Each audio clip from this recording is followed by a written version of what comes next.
Sinisimula na ni Asia's multimedia star Alden Richards ang paghahanda para sa kanyang role bilang surgeon sa isang upcoming kapusong medical drama series. Pero bago yan, very proud daw si Alden sa kanyang mga kaibigan na all out ang performances sa Stars on the Floor Season 2. Narito ang aking chika. Paulette Calista Denise versus Proud host si Alden Richards ng reality dance competition na Stars on the Floor Season 2.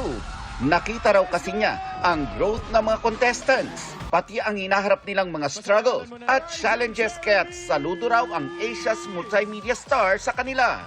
Dumating na raw ang exciting part, lalo't natukoy na ang permanent duos na hanggang sa finals. Nagugulat lang din ako dun sa mga kaibigan kong actors, most especially kay Jasmine and Rocco, na parang ibang-iba sila dito sa Stars on the Floor. You know, I know they can dance, but not dance competitively.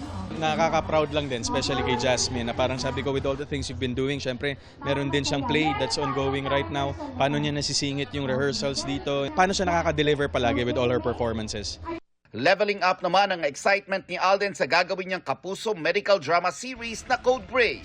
Ayon sa Kapuso Star, dibdiba ng preparasyon niya para sa kanyang first time na pagganap bilang isang surgeon. Nod-nod na rin tayo ng mga different series with that type of genre. I ask for a one-on-one training with an actual surgeon, and hopefully with permission, maka-sit in ako sa isang actual surgery. Kailangan kong makita siya firsthand. Ano ba yung nangyayari? Ano yung mood? Ano yung pakiramdam? Ano yung atmosphere in a surgery room?